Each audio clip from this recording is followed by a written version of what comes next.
Allora, questa è una delle tombe di Mandras.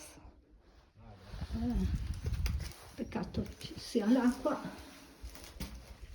Dentro si vede una cosa centrale sul pavimento, residui dell'ocra, e qua ugualmente l'ingresso lavorato perfettamente, residui dell'ocra, e poi c'è il soffitto particolare intagliato, vedete c'è una cosa che lo disegna proprio, e doveva essere colorato anche quello, molto bella, soprattutto questi residui dell'ocra.